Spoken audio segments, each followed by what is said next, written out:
दोस्तों आज की अपडेट में 7 आइटम्स हैं। ठीक है। और सबसे पहले वाली जो आइटम्स है उसकी बात करें, तरंग 30 वाला तरंग है। 700 रुपये का था पहले, 720 रुपये का हो गया है। ठीक है। और 24 पैकेट होते हैं इसमें, तकसीम आप खुद कर लेना 720 को 24 से। ठीक है। दूसरे नंबर पर रॉयल पैम्पर है। ठीक है। मीडियम साइज़ 870 रुपये का है। ठीक है। रॉयल जून पैम्पर, और 870 को आप तकसीम कर लें 44 से। 44 पैकेट एक डब्बे के अंदर होते हैं, और 44 को ज़रब कर वो तकसीम कर लें जी 870 से।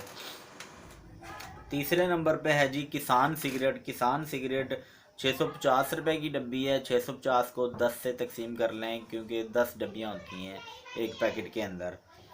और चौथे नंबर पर एक्सल है। एक्सल 50 वाला एक्सल है, 47.3 पैसे का है। ठीक है। और ये हाँ 50 रुपये का ये सेल होगा। ठीक है।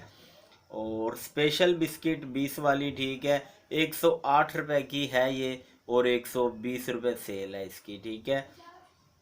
6 पैकेट इसके अंदर होते हैं, 20 वाला पैकेट है। डोनट केक फ्रेंड्स 134 रुपये का है, और 150 रुपये इसकी सेल है। 30 पैकेट होते हैं, और 10 रुपये वाला ये है। ठीक है। और सबसे लास्ट में आखिरी अपडेट 7 आइटम, 7वीं अपडेट है तेज दम साशे, वही 85 रुपये रेट, 100 रुपये सेल है। तो बाकी अब तक की यही अपडेट है। और भी ऐसी अपडेट्स के लिए हमारे चैनल को सब्सक्राइब कर लें, और इसके साथ जो बेल का आइकन इसको भी लाजमी क्लिक करें, ताकि मैं जैसे ही कोई न्यू अपडेट दूं तो उसका नोटिफिकेशन आप लोगों को मिल जाए। Thanks for watching. अल्लाह हाफिज़।